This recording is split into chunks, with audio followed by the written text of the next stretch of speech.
A mente de um homem louco é verdadeiramente o pior lugar que pode se imaginar para se estar. Criadora de aberrações e lar de demônios, uma paisagem mais hostil que essa só se encontra no inferno. Pois dali, consciente e inconsciente, memória e esquecimento, sentimento e razão se misturam numa massa, numa miscelânea que faz com que tudo se torne homogeneamente tenebroso. Seres indescritíveis, memórias horrendas, traumas mal processados, tudo isso é apenas combustível para a máquina, e você no meio desse caos. E se toda essa loucura maníaca se concentrasse na área de apenas uma casa, e você fosse seu próximo hóspede? Olá, estimado invocador. Eu me chamo Aurorus Rosenfeld, o fantasma de um nobre vitoriano. E hoje é dia de nós falarmos dele, o homem que vem carregando o conteúdo desse canal no vídeo que foi anunciado faz mais de uma semana, Junji Ito. E para falar não de uma obra exatamente dele, mas que também é dele, é difícil de explicar. Mas, por favor, me acompanhem nessa jornada que é A Prisão Infinita de Junji Ito, Maniac, An Infinite Gale. Criado pelo estúdio tailandês de jogos Softstar, Junji Ito Maniac, An Infinite Gale é um survival horror em primeira pessoa, 3D, feito com artes originais inspiradas nas obras de Junji Ito, mangaka japonês apelidado aqui neste canal como Mestre do Horror. Tal jogo tendo sido lançado em 2025. E eu só vim descobrir da existência dele mais por agora. Mas, de um jeito ou de outro, dessa vez eu tenho o prazer de anunciar que esse jogo eu não joguei sozinho. Assim como Myriad in Head, este jogo eu joguei com a mod aqui do canal, Meifen Shinzuo, que foi a minha companheira de jumpscares, porque esse jogo é de fato aterrorizante. Mas enfim, chega de enrolação. Vamos logo para essa história assombrosa que vai deixar vocês com um pesadelo.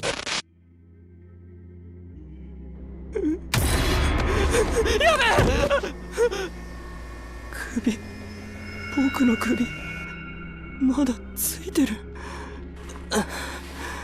僕はまだ生きてる。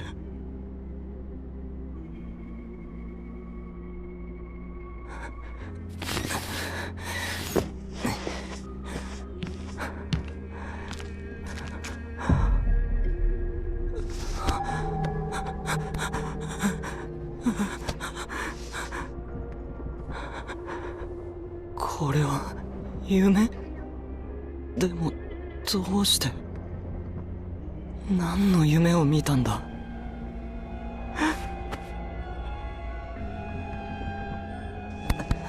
目を覚ませ、しっかりしろ。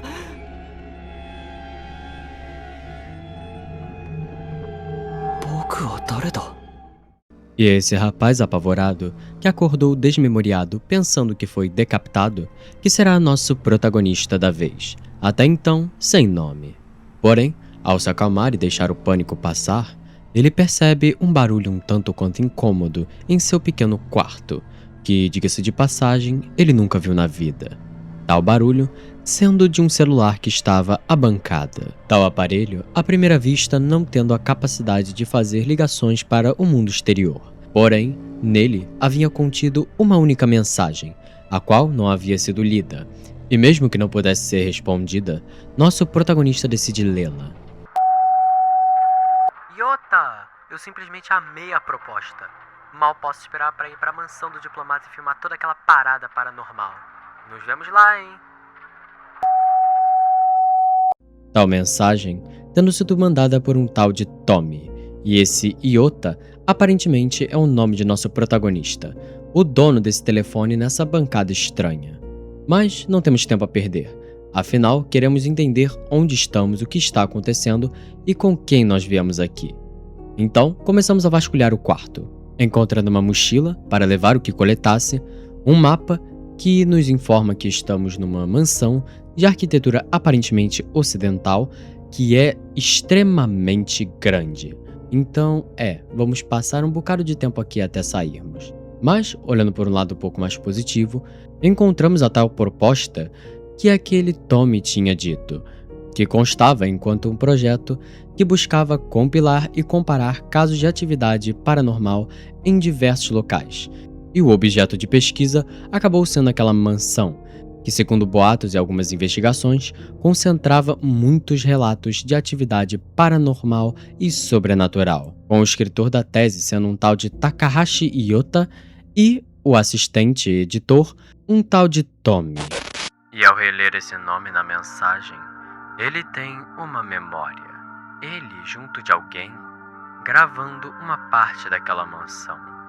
Mas ele não consegue lembrar o rosto. Apenas a voz. Que lembra que, de fato, o próprio havia ido àquela mansão de maneira voluntária para realizar o que estava proposto na tese escrita, junto, é claro, de seu parceiro Tommy, que desapareceu, não está com ele. Então, o que teria acontecido? Será que ele fugiu? Será que foi ele que nos trancou aqui? Ou será que ele está trancado em alguma outra parte desta mansão? Se este for o caso, Takahashi deve libertá-lo. Então, ele decide se aventurar por essa propriedade mal assombrada.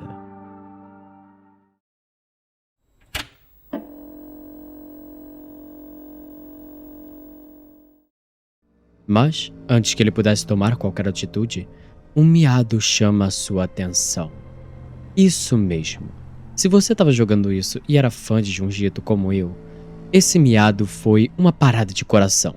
Porque, caso vocês não saibam, existe um conto de Junji Ito chamado Diário dos Gatos, onde esses gatos não são aquela coisa fofinha que a gente vê na rua.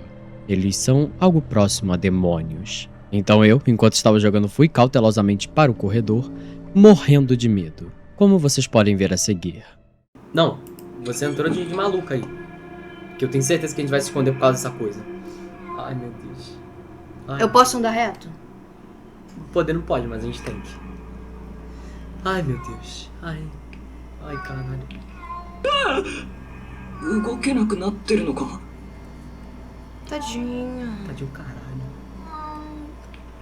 Eu quero ajudar. なんだ Não ajuda. 動物用の罠か。変わったデザインだな。 Sai 噛 daí, まないで moleque. くれよ。助けてやるから。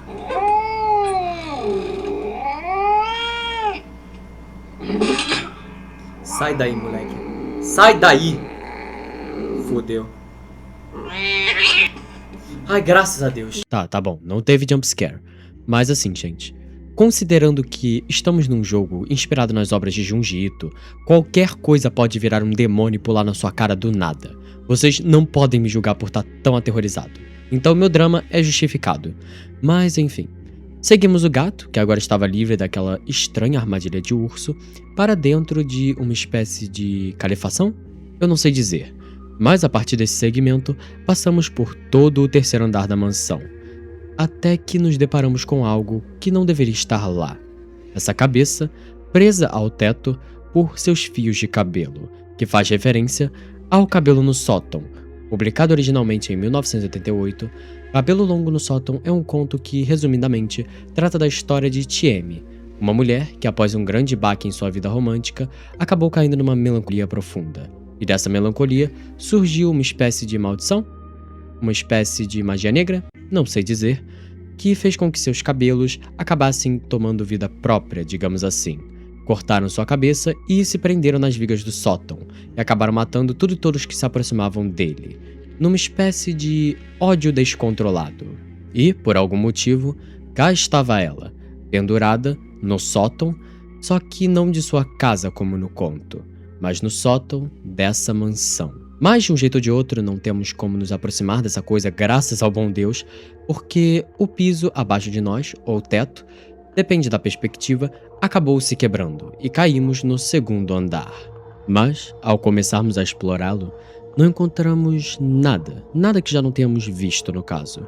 Um cenário melancólico, desolador e muito assustador. Porém, algo dá uma incrementada nesse clima. Sons de passo, movimento. E pensamos ser Tommy procurando uma saída, assim como nós. Mas, quando nos aproximamos da porta onde supostamente o sujeito estaria, nos deparamos com alguém que não parece humano. この洋館の人ですか。僕は探検しに来ただけで悪気はないんです。友達を探してるだけなんです。すぐ出て行きますから。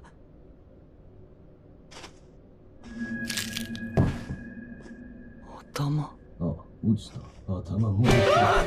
こっちに来るな! Isso mesmo, um manequim sem cabeça.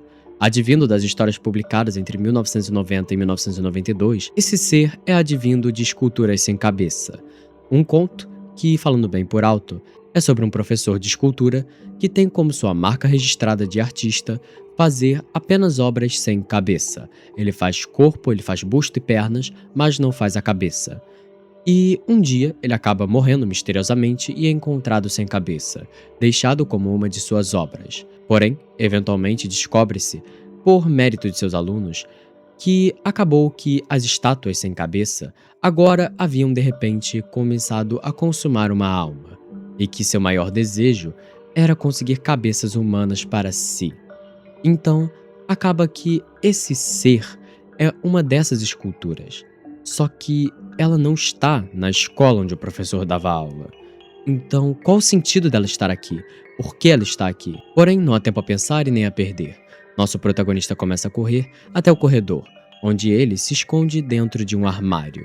E no ápice de sua inteligência, Takahashi se utiliza daquela armadilha de urso que prendia o gato para matar a estátua. E assim, de seus restos e cinzas, ele consegue a chave que libera o resto da área do segundo andar. E, ao explorar um pouco mais, chegamos ao que parece ser o centro da casa, onde rege a saída, cercada de vários cômodos que abrigam as chaves da saída. Porém, em um momento de fraqueza de nosso protagonista, que bate na porta tentando a arrombar, de maneira meio burra, sejamos sinceros, que ele atrai a atenção de mais 3 estátuas sem cabeça, que obviamente iriam o matar, pois aquele truque da armadilha de urso não funcionaria 3 vezes seguidas. Porém, como um milagre, ou como alguns diriam, Deus Ex Machina, alguém nos salva, derrubando lustre sobre aquelas coisas horrendas. Uma menina, num belo vestido branco, que está um andar acima de nós e sai de nossa vista, sem nem nos cumprimentar. Porém, nosso protagonista não deixa isso barato, e, após alguns puzzles ao redor da casa, ele vai correndo em direção à sala que a mulher aparentemente entrou. E chegando lá, bom, tivemos essa reação. Ela deve estar aqui, né? Puta Oi, que Tomie, pariu! tudo bem? Sai de perto dessa mulher! E cá está ela. De todos os seres que encontramos nesta mansão, este é definitivamente o mais perigoso. Tomie Kawakami. E aqui eu não vou ficar me aprofundando de onde ela veio, quando ela surgiu, quem é ela, porque, gente, já tem um vídeo aqui no canal só dedicado a isso, que foi lançado alguns dias antes. Então, eu recomendo bastante vocês irem ver. É um vídeo meio longo, mas eu garanto que ele passa bem rápido. Sério, eu assisto todos os meus vídeos e esse passa muito rápido. E eu garanto que vocês não vão perder tempo. Então, ao terminar esse daqui, ou até mesmo agora, vão lá, vejam e voltem. Quem sabe, é com vocês. Mas quem quiser entender melhor a história de Tomie, tem essa opção. Mas, retornando à história do jogo, perguntamos a ela se esta era Tomie, e a dama ri, dizendo que ela era Tomie, e que nós havíamos demorado demais para retornar, pois ela afirma que nosso protagonista havia dito para ela esperar ali, sentada e segura, enquanto ele dava cabo das estátuas assassinas, coisa que aparentemente ele não fez, já que ele retornou, aparentando nem se lembrar dela.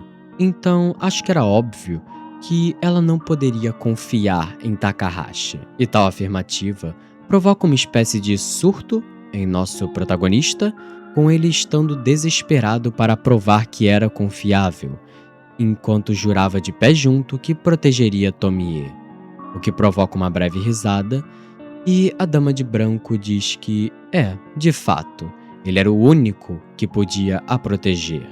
E isso parece ter um grande efeito em Yota. Mas, enfim, ela nos manda numa missão para dar cabo de todas as estátuas assassinas e dar um jeito de tirar os 2 daquele lugar bizarro. Tal discurso sendo seguido por nosso protagonista, que diz que eles deveriam ir atrás das outras 3 chaves para desbloquear a saída principal, o que irrita bastante Tomie, porque o que ele queria dizer com eles? Era para ela se esforçar também? Coisa que Yota diz que não, ele pode fazer todo o trabalho sozinho, e Tomie acata isso, voltando ao seu modo arrecatado e simplesmente dizendo para nós irmos ao quarto dos empregados, pois lá, supostamente, teria algo que nos ajudaria a escapar deste local. E, como um cachorro bem mandado, Yota obedece. Porém, antes que tivéssemos a oportunidade, o jogo nos conta que onde estamos é uma safe room, que para você que não tem tanta experiência em survival horror, safe room é praticamente um local para o save do jogo, onde os monstros do lado de fora não podem adentrar. Só que aqui está um tanto quanto personalizado, como uma espécie de conjunto de quartos que são mais claros que o resto da mansão, onde está Tomie. Há um desse em cada um dos andares disponíveis, exceto o terceiro, e, bom, é o único local que realmente a gente não fica com medo de alguma coisa pular na nossa cara. Mas deixando isso de lado, vamos para os fundos da safe room, onde há uma passagem, por trás de uma parede, que nos leva ao quarto dos funcionários. Por uma passagem nem um pouco agradável, composta de um corredor extremamente longo, junto, é claro, de mais e mais cômodos que abrigam manequins sem cabeça, assassinos querendo nossa cabeça.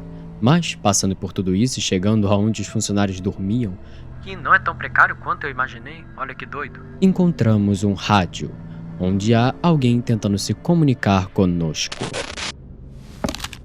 もしもし、誰かいますか？オーバー。僕はトミと一緒にいる。オーバー。よかった。そっちの状況はどう？最悪だ。ここには彫像がたくさんいて、玄関のドアもロックされてるせいで出られない。オーバー。玄関？他にも出入り口があるのね。見つけて、ウォーリン。もしもし、もしもし。 Como um demônio, Tomie Kawakami aparece ao nosso lado, perguntando por que demoramos tanto para encontrar aquele lugar tão próximo. Mas Yota não dá atenção a esse sarcasmo, dizendo que havia alguém do outro lado do walkie-talkie que a conhecia e que estava procurando ambos. E Tomie, ao perguntar onde estava essa tal pessoa, recebe a resposta de Takahashi que ele não sabe. E Tomie ri, dizendo que ele é de fato um inútil. Mas, pelo menos, ele conseguiu encontrar sua tiara de cabelo que estava naquele quarto. E Yota se surpreende porque ela não o mandou lá para encontrar o walkie-talkie.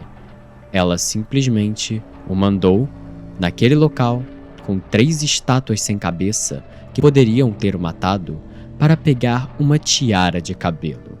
Mas pouco importa. Tomie sai rindo e debochando dele, enquanto nosso protagonista apenas pensa em como ele tem que se esforçar mais por aquela mulher.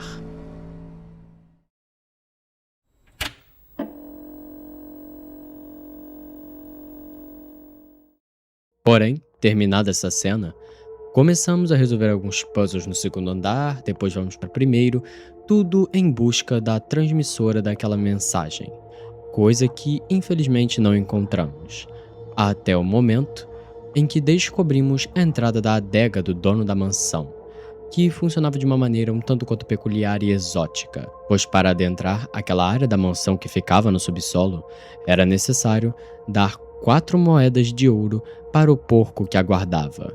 Moedas essas que podiam ser encontradas por todo canto, e após reunirmos elas, conseguimos abrir. Porém, algo que Takahashi não esperava acaba entrando em seu caminho.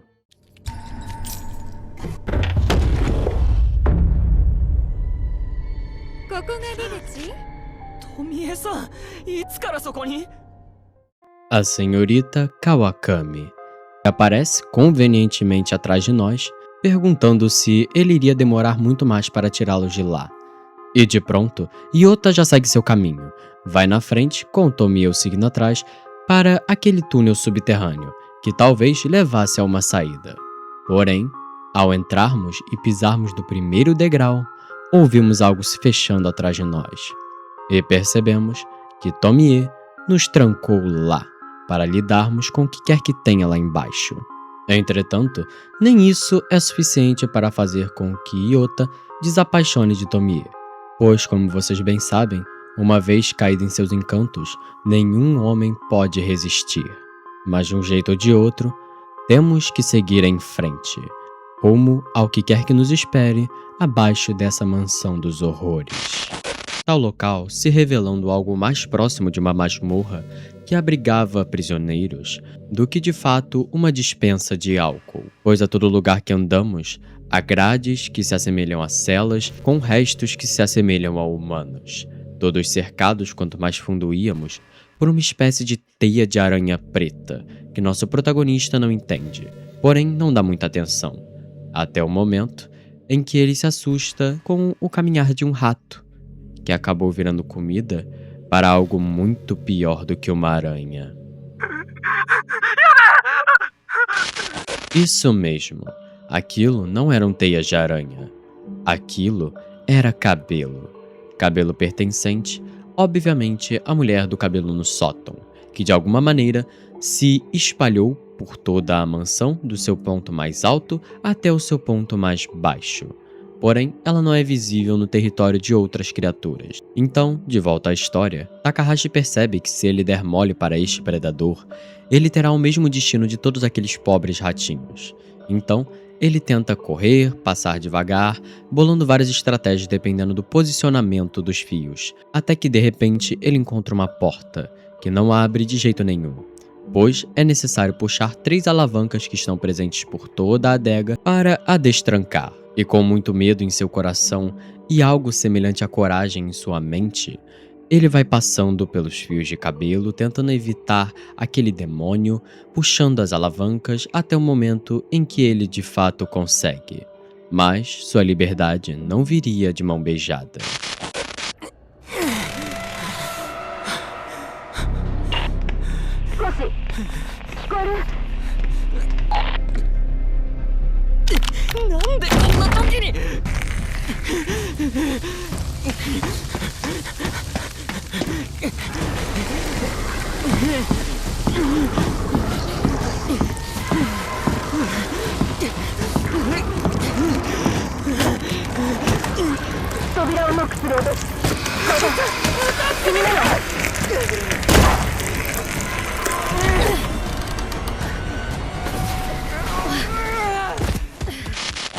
Salvos no último segundo por uma mulher engravatada e armada, que se diz ser uma detetive chamada Shimizu Rin, que ao nos questionar do porquê de nosso desespero, Takahashi diz que havia algo atrás dele e que ela deveria fechar o alçapão o mais rápido possível antes que aquela coisa adentrasse o cômodo.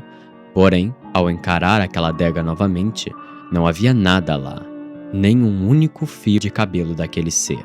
Mas Rin não perde tempo e já nos questiona o porquê de estarmos sozinhos, onde estava o nosso amigo. Até que nossa conversa é interrompida por ela, Tomie Kawakami, que como uma verdadeira cara de pau, aparece como se nada tivesse acontecido. E calma como uma pétala de rosa caindo no primeiro dia da primavera, ela simplesmente responde ser Tomie para a moça até então desconhecida por ela, que estava a apontando um revólver. E a detetive soma 2 mais 2 e percebe que nosso amigo, na verdade, era uma garota. E pulando essa cena, vamos para alguns minutos no futuro, onde Ryota já explicou a sua situação. Ele acordou desmemoriado numa mansão cheia de criaturas bizarras, com sua única companhia sendo sua amiga Tomie, que estava apenas nos escutando, comparando experiências com a detetive, pois nós relatamos que a porta da frente está trancada e é necessário chaves para abrir, enquanto a detetive pondera que aparentemente não há uma saída aberta, pois ela adentrou pela porta dos fundos, que se trancou logo após ela chegar, e não importa aonde ela vá nessa mansão, ela sempre volta para o começo, e ela imagina que este também seja o nosso caso. E algo que eu não comentei com vocês até agora sobre a gameplay do jogo é que esta mansão em que estamos não é uma mansão normal, pois dependendo da direção aonde você vá, você acaba retornando para o começo. O mapa que pegamos é quase uma maneira de nós não ficarmos 100% no escuro, porque essa mansão tem um layout muito bizarro, onde você pode andar para a direita e acabar de volta na direita, como se o corredor começasse e terminasse no mesmo local, ou se nós vamos para a esquerda visando um quarto específico, podemos encontrar outro que estaria na direita, ou no andar de baixo, enfim, é uma confusão. A mansão inteira é feita para te deixar louco procurando uma saída ou até mesmo um local de abrigo. O único local que eu sinto que não muda são as safe rooms. Tirando isso, é muito difícil você se localizar nesse lugar. Entretanto, retornando à história, o interesse de Yota agora é outro. Ele vai atrás das anotações e investigações da detetive, que ao serem folheadas, acaba revelando ao nosso protagonista o que ele chama de símbolo de magia negra, que resumindo, seria algum tipo de runa que representaria a invocação de espíritos malignos. E é a partir dele que Takahashi dispõe a teoria de que tudo de sobrenatural que estaria acontecendo nessa mansão teria sido invocado por alguém, usando runas e círculos mágicos para summonar espíritos malignos, que estariam controlando as estátuas ou lançando maldições que os estariam impedindo de fugir. E enquanto explicava tudo isso para a detetive Shimizu, ele dá sua proposta a ela. E lendo, ela chega a uma conclusão parecida com a nossa. Por mais que ela não concorde com a existência do sobrenatural, ela concorda com o fato de que alguém estaria armando essas armadilhas para mantê-los ali dentro. E explica para a dupla não tão dinâmica de Tomie e Takahashi que ela está ali num caso de pessoas desaparecidas, procurando alguém que havia se perdido dentro daquela mansão, e que provavelmente a mente mestra por trás desse esquema seria um serial killer. Afinal de contas, algumas das estátuas sem cabeça não estavam exatamente sem cabeça, como a primeira que encontramos, se vocês lembrarem bem. Aquilo eram cabeças humanas de verdade. Então, aquilo só podia ser obra de alguém que tem feito um massacre ali dentro. E talvez eles sejam as próximas vítimas. Então, ela encerra seu discurso dizendo que talvez fosse melhor que ela fosse investigar, enquanto os dois permanecem ali em segurança naquela safe room. Porém, a senhorita Kawakami levanta o ponto justo, olha só, que caso ela seja, assassinada e nunca volte, o que os dois fariam? Ficariam esperando para sempre, mofando naquela mansão bizarra? Sendo apoiada por nosso protagonista, que oferece seus conhecimentos sobre magia sombria e sobre como desativar os círculos mágicos para ajudar a detetive a encontrar uma saída. Então, no final do dia, os três vão investigar juntos. Entretanto, essa investigação conjunta não se aplica a termos de gameplay, porque assim que essa cutscene acaba, nós nos encontramos sozinhos naquela mesma sala. Então, aqui temos que ir atrás de Tomie e da detetive Rin Shimizu para encontrar o resto das pistas que nos levarão para fora deste local. Indo ao segundo andar, para a porta da direita hipotética, encontramos a Shimizu, que está investigando uma espécie de escritório com uma decoração um tanto quanto peculiar de máscaras. Mas não qualquer máscara. Máscaras do teatro tradicional japonês que são usadas para representar emoções, fantasmas ou demônios. Porém, estas têm a suspeita de estarem amaldiçoadas, pois após interagirmos com elas, elas começam a chorar sangue. Mas uma delas possuía algo oculto, uma faca atrás da máscara que representa um Oni. Tal faca não estando reluzente e limpa. Isso se devendo ao fato de que o ferro que a compunha estava manchado de sangue. Sangue humano. O que assusta bastante nosso protagonista. Pois quantas pessoas será que aquele serial killer já matou nesta mansão? Quantas delas ainda estariam rondando aqui em forma de espírito? E tal atitude covarde irrita Rin, que o questiona do porquê do medo. Afinal, a proposta que ele tinha mostrado era literalmente sobre isso. Dele e seus coleguinhas invadindo locais de tragédia para ver se encontrava algum resquício de sobrenatural. Ele não tinha o direito de estar com medo. Não enquanto fazia essas brincadeiras patéticas, ficar brincando de caça-fantasmas em locais onde entes queridos, pais, mães, irmãos, crianças morreram, e ele ali, desrespeitando a memória delas, inventando lendas. O que faz com que a culpa bata à porta da mente de Ryota, que pede desculpas, porém a detetive diz que não é culpa dele. Ela só espera que ele aprenda com esse sermão que ela deu. Afinal, não considerar os sentimentos das famílias das vítimas dessas tragédias e seus outros entes queridos é uma puta falta de respeito. Mas, talvez, as pessoas desaparecidas nesta mansão não tenham morrido, ou pelo menos não tenham ido completamente embora deste plano. Mas saindo dessa cena um tanto quanto tensa, vamos à sala do lado, na esquerda hipotética, e encontramos Tomie, em seu belo vestido branco, parada, ao lado de uma decoração um tanto quanto exótica por parte do dono desta mansão. Uma espécie de máquina para brincar, algum tipo de maquinaria de circo, talvez, eu não faço a menor ideia, eu nunca vi isso em toda a minha pós-vida. Porém, Yota não pode deixar isso passar, e para o bem da investigação, ele vai jogar. E antes de começar, encontramos um poema. Eu rio e sorrio para esconder a minha dor, pois com minha máscara afogo a tensão do horror. Eu amo a multidão e a alegre comemoração, pois entre elas ninguém pode ouvir minha sofridão. Por mais que não tenhamos como saber como está a mente do palhaço, temos como saber como está o seu rosto. E aqui, temos que montá-lo a partir de peças de madeira giratórias que estão presentes na interface da máquina. E ao posicionarmos corretamente cada uma das peças baseadas nos versos do poema, recebemos uma peça de ouro com símbolos de magia negra. O que desperta o interesse de Tomie, que comenta que quem quer que tenha armado tudo isso realmente não quer que eles saiam de lá. E Yota pergunta a opinião da garota sobre quem poderia estar por trás daquilo tudo. E ela simplesmente diz que, obviamente, um assassino, assim como a detetive havia dito.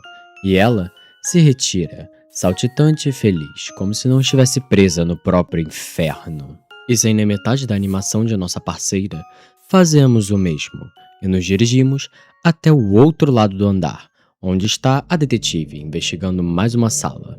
Esta tendo mais um puzzle, advindo de uma espécie de tabuleta que simularia um campo de golfe. Enfim, eu não tenho certeza, só sei que esse foi o puzzle mais chato de se fazer. Porém, ao resolvê-lo, temos acesso a uma pequena gaiola, que continha uma espécie de triângulo com inscrições incompletas, talvez uma parte de alguma outra chave de algum outro enigma, mas não é isso que chama nossa atenção e nem a de nosso protagonista. O que chama é um pedaço de papel que estava agarrado a ela, que era um pedaço de jornal recortado com uma matéria que relatava a morte de uma detetive, uma tal de Detetive Shimizu. E nossa colega de mesmo nome da vítima pergunta como nós sabemos disso. E nós falamos que Tomi nos contou, mas como Rin levanta, Tomie não teria como saber daquele caso. Aquilo aconteceu antes mesmo dela sequer ter nascido. E além do mais, nós não havíamos perdido nossa memória. Como sabíamos sobre aquele caso? E como ele sabia que o apelido de Tomie era Tommy? E será que aquilo é mesmo um apelido? Será que ele não inventou aquilo? Ele estaria escondendo alguém dela? E a discussão vai ficando mais acalorada. Vai se tornando algo mais agressivo por parte dos dois. E isso assusta profundamente nosso protagonista, que tem alguns flashes de memória.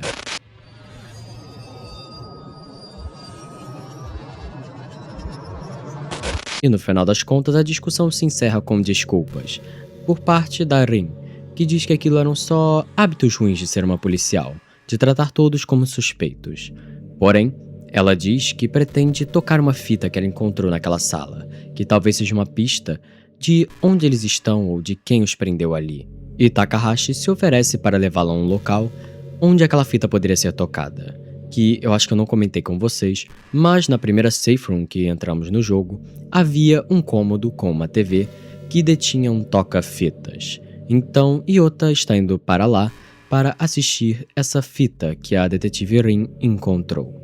E os dois buscam saber a verdade. Mas antes, Yota decide ir atrás de Tommy, que está numa sala um tanto quanto peculiar, onde há uma mesa acima de um tapete manchado de sangue, assim como a própria mesa, que detinha vários quadros com desenhos de partes de corpos humanos numeradas e uma balança que estava imunda de sangue. E por toda a sala haviam pedaços de corpos, os mesmos pedaços numerados ali. Então, o puzzle parece bem óbvio. Usar essas partes que temos dúvidas se são reais ou não, eu acho que eu nem preciso falar para vocês, para fazer o peso certo na balança e abrir a pequena gaveta que está posicionada em sua base, que continha mais uma adaga, que desbloqueia mais memórias em nosso protagonista.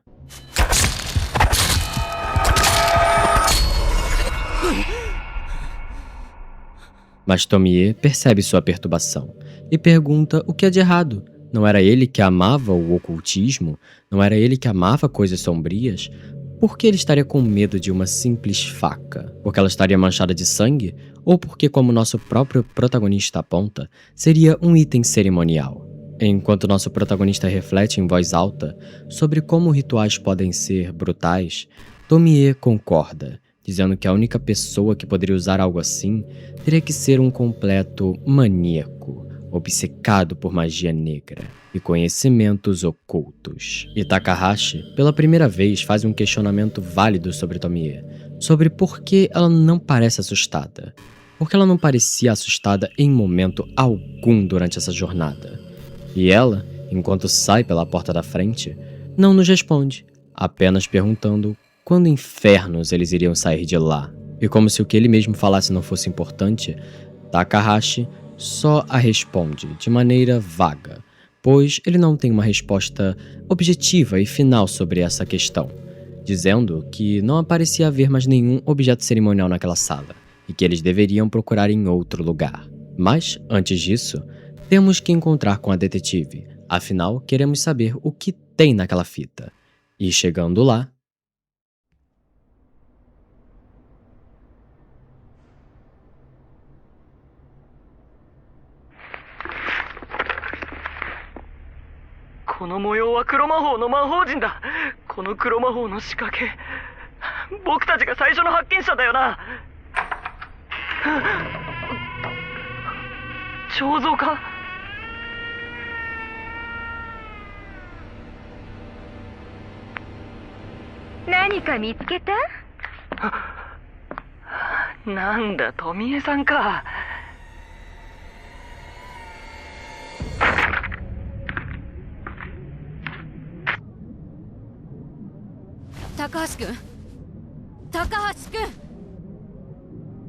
paralisado até então sem motivo, nosso protagonista é trazido de volta à realidade pela detetive, que por mais que tenha ficado fazendo questões a ele durante o vídeo inteiro, ele não respondeu nenhuma, nem mesmo mostrou reação. Afinal, tudo que ele podia fazer era encarar a gravação. Mas isso não importa, não para a detetive, que está mais preocupada com os fatos adquiridos daquela tela, como o mais chamativo sendo Tomie, parecendo um dos monstros da mansão. E ao comentar isso, ela desbloqueia a fúria de Yota, que defende a sua amada até o fim, dizendo que não há nada de errado com Tomie. Aquilo deveria ter sido algum jogo de luz, algum ângulo, algum bug da câmera. Isso não fazia nem sentido, e Rin não compreende essa fé cega. Afinal, ele não tem medo dela estar escondendo algo dele, dela talvez estar tramando algo pelas suas costas? O que Takahashi responde com ignorância, dizendo que ela jamais faria isso. Afinal, ele é o único que ela tem. Ele é o único que pode a proteger. Ela jamais o enganaria. Mas, de um jeito ou de outro, nada disso importa. Afinal, a verdadeira questão que vocês devem estar fazendo aí do outro lado desta tela, e a que eu fiz enquanto eu estava jogando, era de quem caralhos estava gravando aquele vídeo?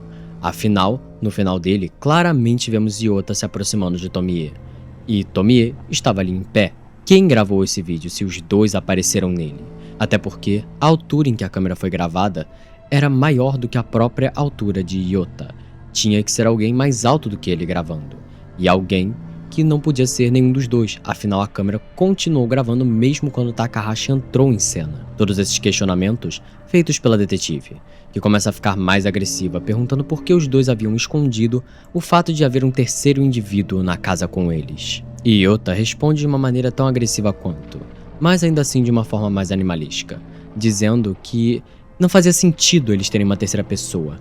Por que eles teriam uma terceira pessoa e agora só seriam dois? Porque eles estariam explorando com um possível assassino. A detetive estava começando a suspeitar dele e, ao perceber o quanto cresceu para cima dela, ele para, hesita, enquanto ela termina essa cena patética dizendo que vai continuar investigando os arredores e sai daquele cômodo. Iota simplesmente pensa em ir atrás de Tomie, ignorando todo esse cenário que acabou de acontecer. E, bom, vocês sabem muito bem o porquê disso, não é?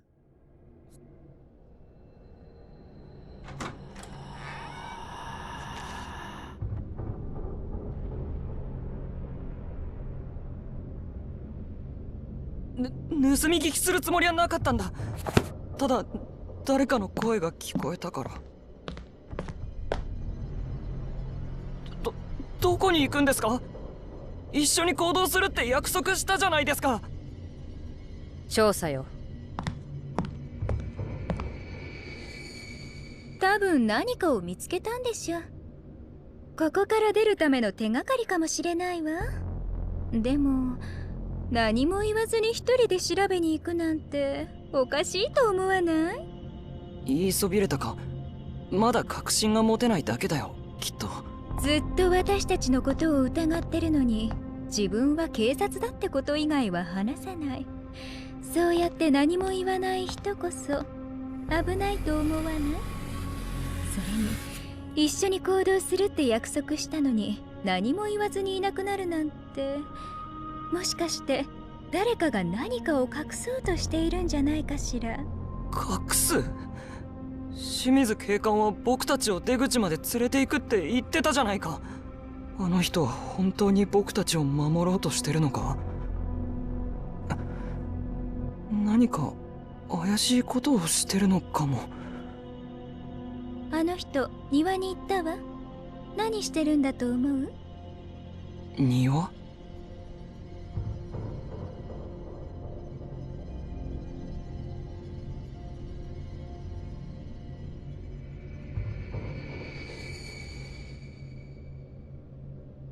？E aceitando ser guiado pelas paranoias que Tomie pôs em sua cabeça, tirar satisfação sobre o que a detetive estaria fazendo. Mas, ao chegar, ele não vê nada. Nada além do lugar onde ela estaria supostamente cavando. E ao desenterrar o conteúdo, bom, vamos só dizer que não era bem o que ele esperava.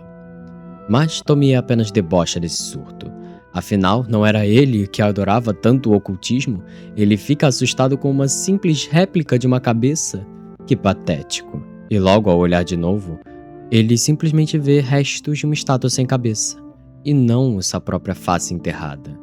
O que faz com que ele pense que estava simplesmente alucinando por causa da tensão, e ele volta a cavar, encontrando uma boneca amaldiçoada, com uma foto dele e de mais alguém.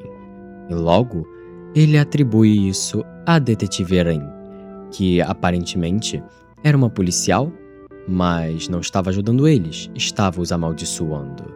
E Tomie começa a pronunciar sua importantíssima opinião, dizendo que ela nunca nem se importou com os dois. Ela apenas vê eles como suspeitos, o que leva Iota a acreditar que ela era a assassina, a mente mestra por trás daquela mansão que estava querendo fazer dos dois suas próximas vítimas, em um jogo sádico. Porém, ao tentar retornar junto de Tomie para a mansão e tirar satisfação com a suposta assassina, ele é parado por algo um tanto quanto incomum. Tomie-san, 行こう。あいつの計画を阻止すれば、僕たちはここから出られる。行きましょう。真実を暴き。É uma manipuladora filha da puta do caralho, né, cara? Acho que esse é o... Nossa, tá com uma cara de indie game. Ó, tá dando até... Nossa, tá dando até armadilha. Nossa, as cabeças balão vindo baixinho, mano. Iota? Fodeu. Já fica com o dedo ali, mano. Capeta! 追われているのはあなただけよ。私を巻き込まないで。 É uma arrombada. 気をつけて。 Ah, você não tá controlando, não? 屋敷の中に逃げるんだ。分かってるわよ。安全なところに逃げるわ。Garoto, Esses cabeças de balão em volta. Ah, inclusive as outras cabeças elas podem não querer te pegar, mas elas ajudam o cara que tá querendo te pegar. Esta sendo um dos monstros mais clássicos de Junji Ito, uma cabeça balão. Que, dando um conceito bem rápido pra vocês, essa história é sobre uma idol adolescente que acabou tirando sua vida sob circunstâncias misteriosas e, de repente, a partir desta primeira morte, vários balões, no formato de cabeças humanas e que são sencientes, começaram a rodar por todo o Japão, enforcando pessoas com suas cordas. Apenas pessoas que tivessem a face idêntica às dos balões. Assim como estamos vendo essa cabeça balão perseguindo Yota, tendo o mesmo rosto dele. Isso sendo porque essas cabeças só têm um único objetivo em toda a sua existência, que é assassinar a sua contraparte humana. Porém, Tomie sai de perto de nós, dizendo que aquela coisa claramente só está interessada em Takahashi. Então, ela retornará para dentro da mansão e esperará ele resolver isso sozinho. Enquanto ele, bom, tem que lidar com essa coisa. E se esgueirando entre o jardim, passando o inferno na terra, porque as cabeças de balões são muito aterrorizantes. Eu odiei essa parte do jogo. Eu quero que essa cabeça balão vá pra casa do K. Mas, ao chegar dentro da mansão, o objetivo de Takahashi é bem claro: encontrar a detetive Shimizu e dar um fim em sua existência.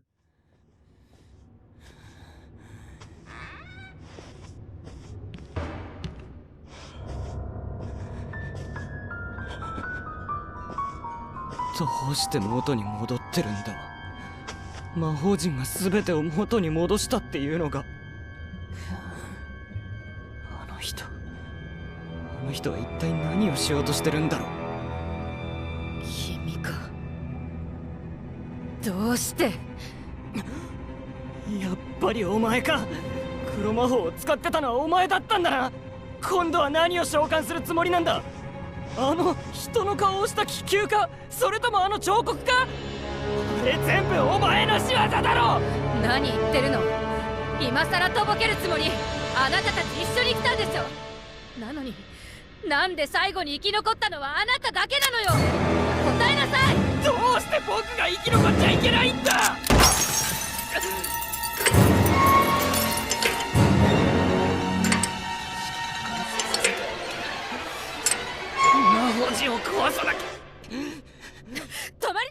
E se inicia uma correria que a princípio parece animalesca e sem lógica, por parte, é claro, de Takahashi, que está fugindo de uma mulher armada e treinada. Porém, acaba se revelando uma corrida muito bem intencionada, pois ele está atrás de alavancas que soltarão o lustre da sala principal, que aparentemente foi reformada, voltou no tempo. Enfim, quem se importa? Tudo que ele quer é derrubar o lustre que Tomie havia derrubado primeiramente para nos salvar, agora para ele poder salvar os dois, destruindo o círculo de magia negra. Coisa que ele de fato consegue, quase matando a detetive no processo, mas revelando que ela estava em posse do último pedaço da chave de uma porta misteriosa que talvez fosse uma saída, por onde a mesma teria alegado entrar. Mas aqui vemos o declínio mental completo de nosso protagonista, que está louco de paixão por Tomie, acreditando que a detetive era de fato só uma mentirosa, que seu objetivo principal nem era matar os dois, mas o separar de sua Tomie. E como se tivesse recebido uma deixa do momento perfeito para aparecer, a Dama de Branco se faz presente atrás de nosso protagonista, perguntando se ele tinha finalmente encontrado a saída prometida, coisa que sim, ele encontrou, e os dois passam pela porta prateada.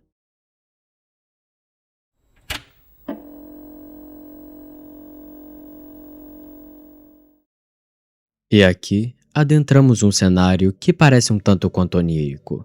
Claramente não estamos mais na mansão. Pelo menos não parecemos mais estar. Estamos numa espécie de escola? Uma sala de enfermaria, talvez? Quem sabe? Enfim, Takahashi tem o pressentimento de que aquilo é o último obstáculo, o último puzzle, a última área, o final dessa jornada. E sem Tomie nem precisar pedir, ele já se oferece para ir na frente, enquanto ela espera ali onde é seguro. E ao passar pela porta, bom, há um guardião. Este ser sendo do mesmo conto de onde vieram as estátuas sem cabeça. Pois se lembram de que eu falei lá no começo do vídeo que elas se originaram de um professor que só esculpia estátuas sem cabeça, mas elas acabaram tendo um desejo por cabeças humanas e tal? Então, esta é a estátua precursora. A estátua que detém a cabeça do próprio escultor, com seu rosto preso numa expressão de mais puro horror. E aqui, nosso objetivo é destravar a porta, através de 3 alavancas espalhadas pela sala. E caso o guardião nos veja, bom, vamos só dizer que ele tem uma boa pontaria. Então, Iota sorrateiramente vai passando por debaixo das carteiras, entre os armários, puxando as alavancas, até a alavanca final, que acaba se revelando não uma maneira de abrir a porta, mas sim de destravar a proteção do círculo mágico para ele poder ser destruído pela faca cerimonial que havíamos pegado lá naquela sala com a detetive Shimizu há tanto tempo atrás. Porém, quando estávamos prestes a fazer isso,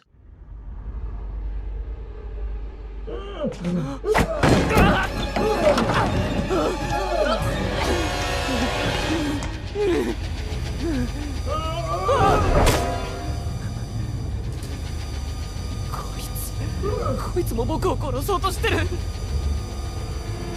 探検が。あれはひび割れ。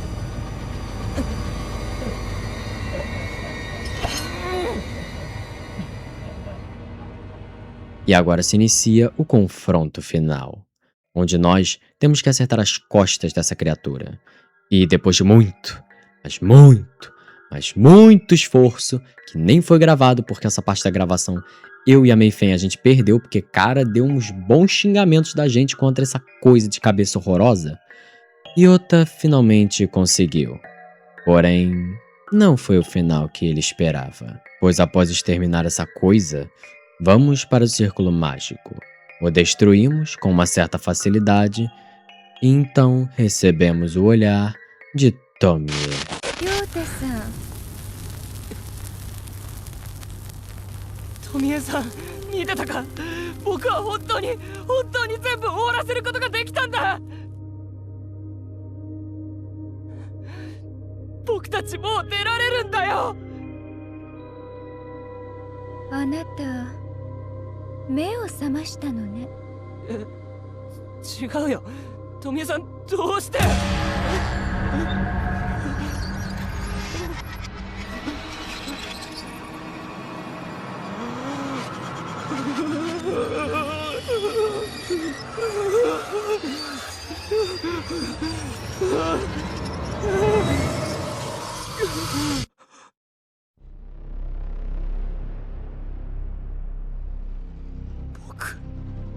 なんで僕の顔が。僕はただ終わらせたかっただけなんだ。ただ誰かに必要とされたかっただけなんだ。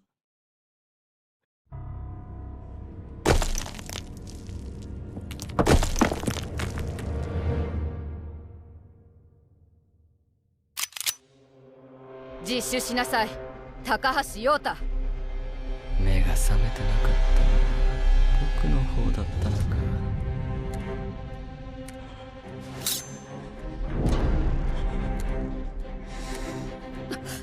やめなさい、刃物を捨てて。大丈夫だ。今度こそうまくいく。マニアック。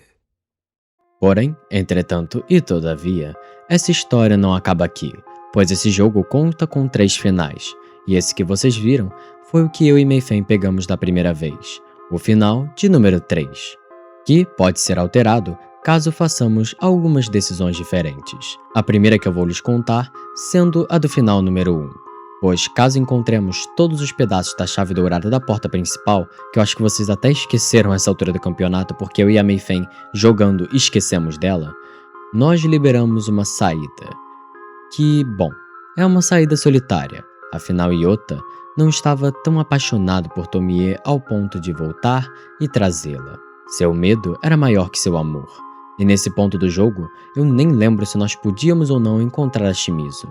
Mas honestamente, se ele não voltou para salvar Tomie, quanto mais a detetive. Então, ele decide adentrar a saída e ir para sua liberdade. Afinal, havia luz no final daquele túnel, mas ela não era sol.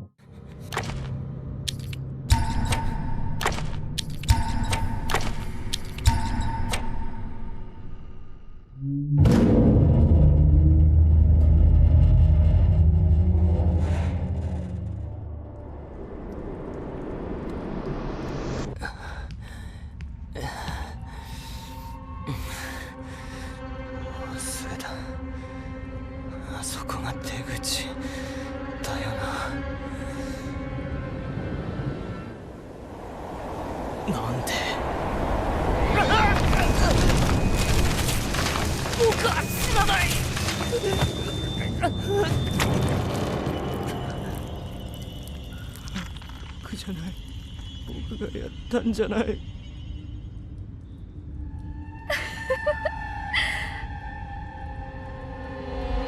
私を守ってくれるんじゃなかったの？ここから出してくれ。助けて。放火じゃないって言ってるじゃないか。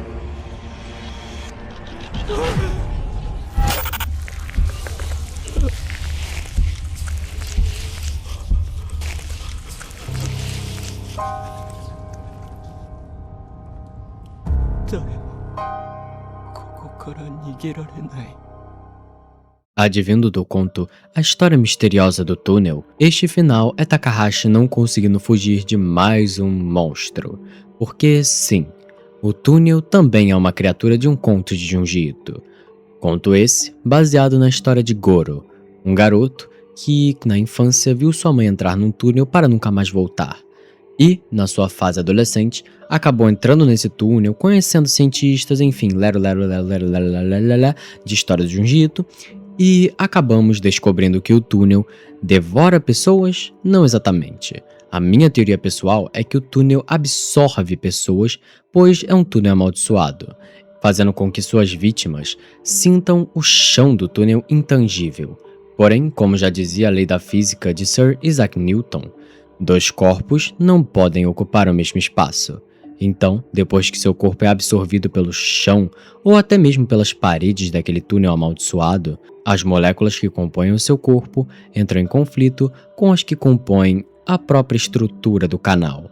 Então, o seu corpo perde esta briga, fazendo com que você seja imprensado pelo próprio chão, virando nada mais, nada menos do que uma poça de sangue. Porém, havia outro caminho a ser seguido.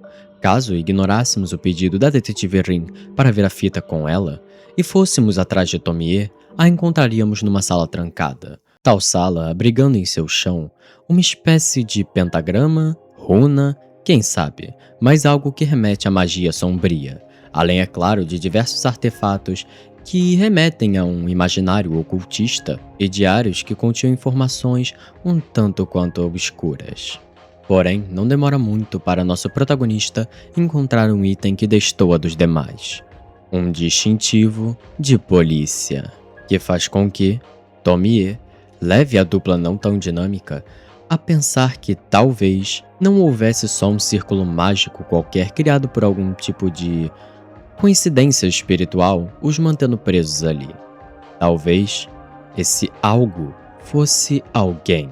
Alguém que não seria um simples serial killer. Afinal, um louco que só mata por prazer conseguiria fazer tudo aquilo? Conseguiria organizar todos aqueles itens para formar tantos feitiços, invocar tantas criaturas, conseguir trazer à tona tanto sobrenatural? Não.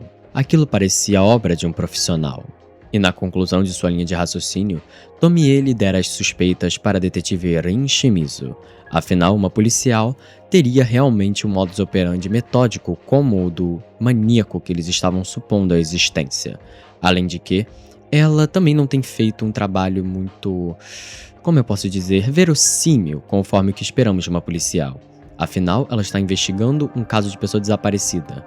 Uma mansão gigante. Só ela, sem reforços, e ela nem tentou pegar algum tipo de contato, algum tipo de sinal de seu walkie-talkie para chamar o resto da força policial local. Então, será que ela é realmente uma policial? Ou será que, de fato, ela seria uma maníaca que estaria atraindo os dois para aquela mansão para servir como seus próximos sacrifícios, para alimentar o seu círculo mágico? Nosso protagonista não acredita de primeira, porém, obviamente, Tomie tem muito mais influência sobre ele do que a sua concebida razão. E então, a discussão se encerra, dando para aquela cutscene onde, enfim, a Shimizu acaba se separando do grupo, tudo que vocês já viram, vai lá fora, nós vamos investigar para ver o que ela enterrou, porém dessa vez, há algo diferente abaixo da terra.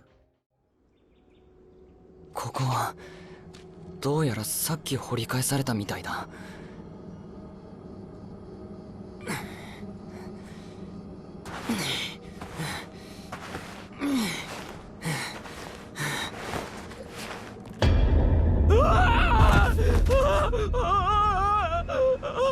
Isso mesmo, o cadáver de Shimizu Rin. E a partir dessa visão aterradora, vários questionamentos surgem na cabeça de nosso protagonista. Questionamentos esses que não levam a lugar nenhum. Como, por exemplo, quem esteve com ele esse tempo todo se ela estava morta? Será que ela estava realmente morta? O que ela estava fazendo ali enterrada naquela mansão?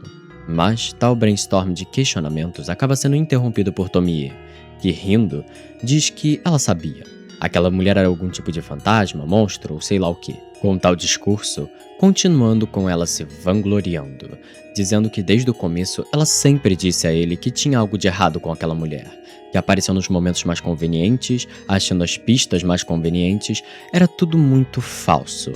E então, mesmo tentando defender a policial, eventualmente Yota não consegue mais, e pende para o lado da teoria de Tomie, enquanto desenterra ao lado do rosto uma chave com a marca da magia negra. E a partir daí, ele levanta. E, mais uma vez, aquele segmento fugindo da cabeça balão. Porém, ao voltarmos para casa, algo muito diferente ocorre. Pois ao invés de irmos ao confronto direto com a suposta assassina maníaca, nós vamos para uma das salas presentes no primeiro andar, onde havia um livro muito peculiar, da qual havia uma fechadura em sua lombada. E ao pormos a chave que se encaixa perfeitamente como uma luva, a estante se revela sendo uma passagem para, bom, a perdição.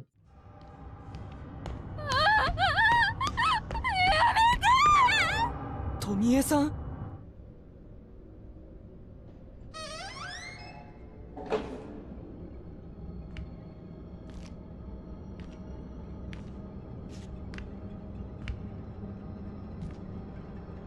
Nandaこれ? この写真は何なんだ?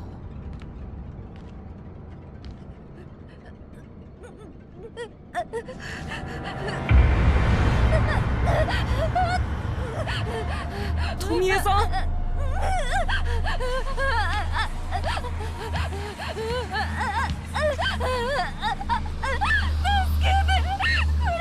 理解して。 Devido ao tremendo estado de estresse causado por testemunhar aquelas fotos horríveis de si mesma, um tumor começa a crescer na cabeça de Tomie. Porém, nosso protagonista interpreta isso como alguma espécie de demônio a consumindo, já que naquela mesma sala havia outro círculo de magia negra. E utilizando uma fórmula baseada nos 5 elementos: terra, fogo, água, ar e espírito, ele tenta expurgar aquele suposto demônio de seu corpo. Porém, como bem sabemos, o único demônio é Tomie em si.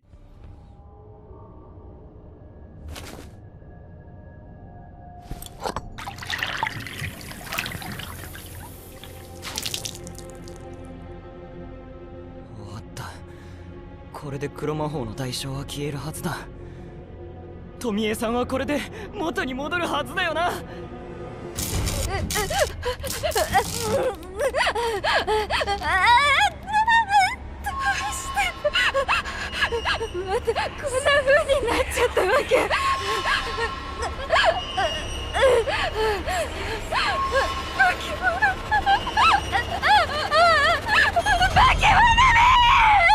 Tomieさん。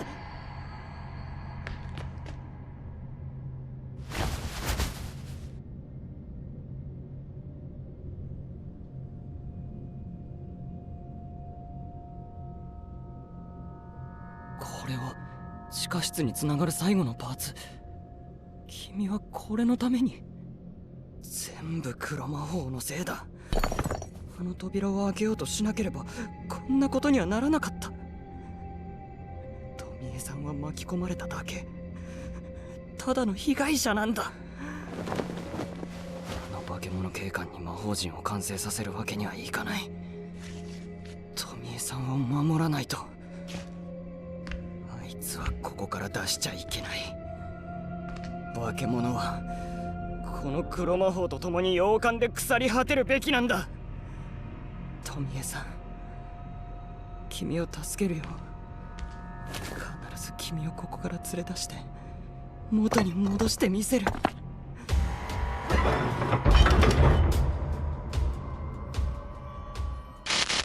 Ao atravessar a porta, continuando suas juras de amor, ele acaba encontrando no subsolo da mansão uma cama muito conveniente numa sala com diversos itens. Parece até uma alquimiaria.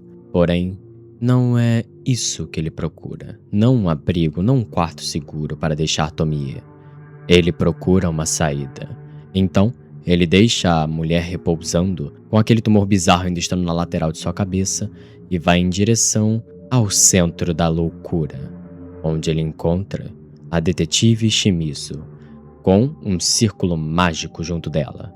E daqui se inicia o final boss dessa rota, onde nós temos que fugir da detetive Shimizu enquanto destruímos os componentes do círculo mágico. E um detalhe interessante que acaba se vendo enquanto o fazemos é que a detetive Shimizu de fato talvez não estivesse investigando um caso de pessoa desaparecida formal pela polícia.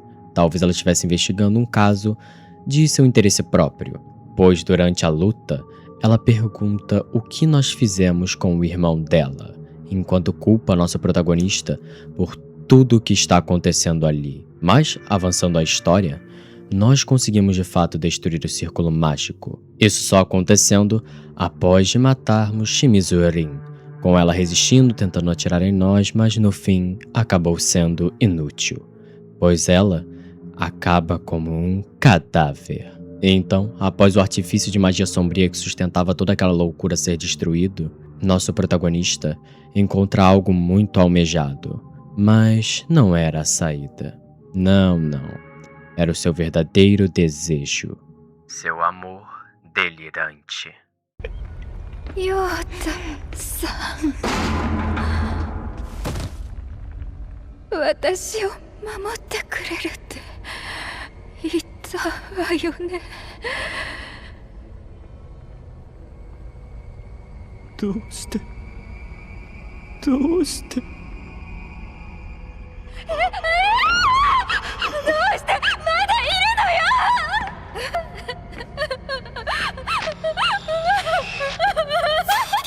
のよ。ヨタ、富江のやつマジでヤバいって。富江、落ち着きなよ。富江さんがどうしたって？富江は人間じゃない、怪物だ。もうあいつに近づくな。行くぞ、早くここから出るんだ。死ぬのはお前だ。私が富江だよ。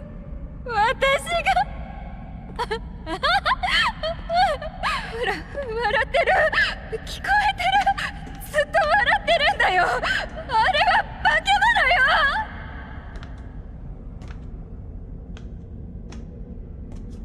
よ。また失敗か。いつもこうだ。僕だけなんだ。僕だけが君を元に戻せる。早く剥がして。これは私じゃない。違うの。君を守るよ。ずっと君を守るから。早く切り落として。この顔を切り落としてよ。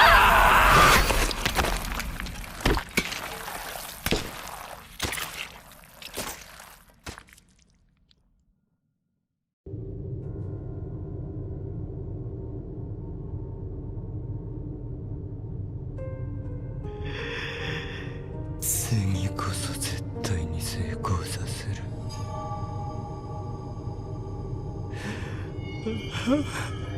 君は僕のものだ。永遠に僕だけのものだ。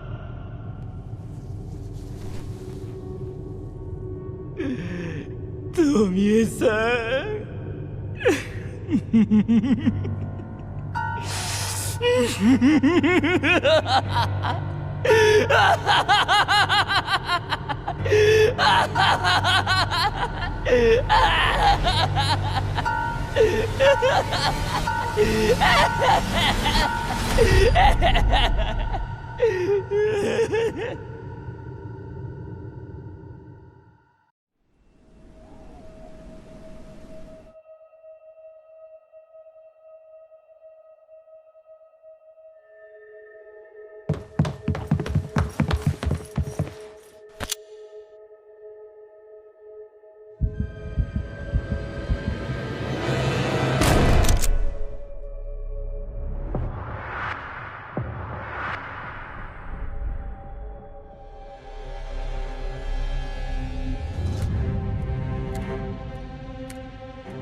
E, bom, vocês devem ter ficado um pouco perdidos porque, né, são 3 finais, nenhuma explicação muito clara, apenas eventos de loucura maníaca. Então, vamos começar com o fato mais simples para esclarecer toda essa história.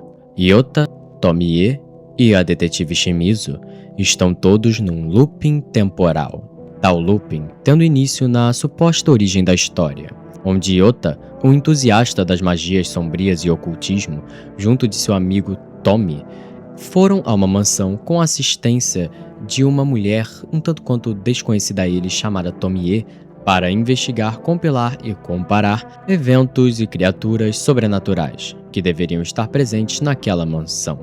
Porém, conforme a investigação ia seguindo, Tommy começou a suspeitar cada vez mais de Tomie, ao princípio partindo primeiramente da influência que ela tinha sobre seu companheiro de pesquisa, e depois ele viu ela distorcida numa câmera, como se ela fosse um monstro.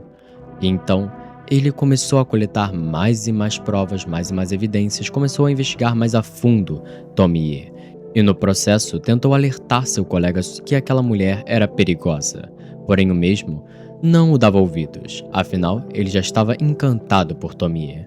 E, eventualmente, a insanidade o consumiu, fazendo com que ele se voltasse contra seu parceiro e o assassinasse. No processo, Tomie o influenciou a criar um looping temporal, com o argumento sendo de que seria a melhor maneira de escapar daquele crime. Porém, devido a contratempos causados pelo feitiço utilizado, Yota teria invocado diversas criaturas advindas de suas pesquisas, junto, é claro, com modificações físicas na estrutura da mansão, fazendo com que ela se tornasse um reflexo de sua mente perturbada e sua personalidade maníaca, com o casebre sendo dividido em diversas áreas e territórios, cada uma pertencente a uma criatura. O sótão e a adega sendo o território da mulher do cabelo no sótão, as áreas comuns da mansão sendo áreas dos manequins, o exterior e o céu sendo das cabeças balão, e as safe rooms sendo as áreas de Tomie. Porém, um quarto elemento foi incluso nesse looping temporal. Detetive Shimizu Rin, irmã de sangue de Tomi Shimizu, que era uma detetive que foi investigar por conta própria o caso de desaparecimento do próprio irmão. E ao fazer, ela acabou entrando naquele looping temporal bizarro. E a partir daí, todos os eventos que vemos na história do jogo ocorrem. Não numa linha temporal própria, mas todos ali já morreram pelo menos uma vez, exceto Tomie, que, como vocês bem sabem, não pode exatamente morrer, pois Tomie, toda vez que é morta, acaba se regenerando.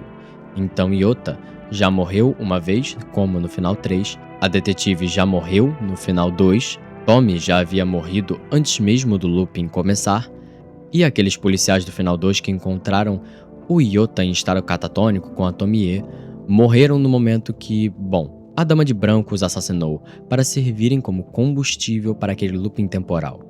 Porém, no que exatamente Tomie se beneficia estando nesse looping?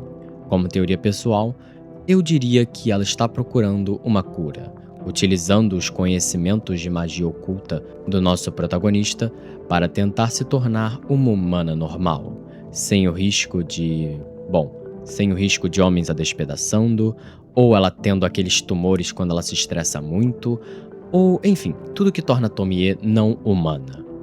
E assim, a cada looping, a cada reset, a cada perca de memória dos dois patetas que estão presos lá junto com ela, ela vai adquirindo mais e mais conhecimento, como podemos ver durante o jogo, já que Tomie parece saber bastante até de magia sombria, coisa que ela nunca aparentou fazer nos mangás.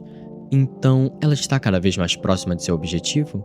Ou será que ela só está nesse looping de sofrimento eterno até dizer chega por parte dela? Pois Tomie com certeza deve ter uma salvaguarda desse jogo maníaco. Mas, enfim, aqui é o momento que eu digo que isso é tudo fanfic.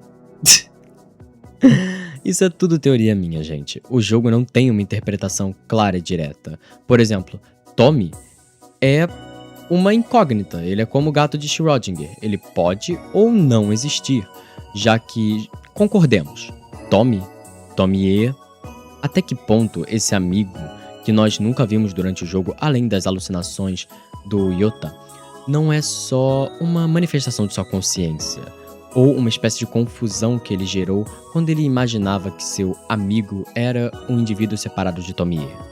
Enfim, tem muitas opções, além, é claro, da detetive Shimizu não ser uma detetive de verdade, um dos irmãos dela ter sido um daqueles policiais, por isso ela foi lá procurar, o que geraria um paradoxo muito bizarro, mas convenhamos que não seria a coisa mais estranha dessa história. Porém, de um jeito ou de outro, eu recomendaria vocês jogarem o jogo, porque, pela minha narração, parece que nem tinha tantos monstros do Junji Ito assim. Mas durante o jogo a gente pode encontrar por aí algumas partes da proposta do Yota, que tem referência direta a vários contos do Junji Ito.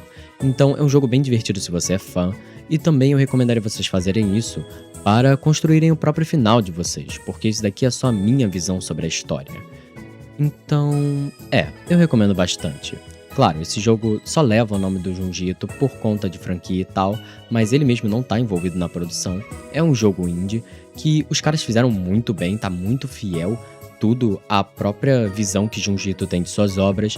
E, mais uma vez, eu recomendo bastante vocês jogarem. É um jogo bem divertido, relativamente curto, só 4 horas de gameplay, mas enfim. Eu acho que é isso por hoje. Bye!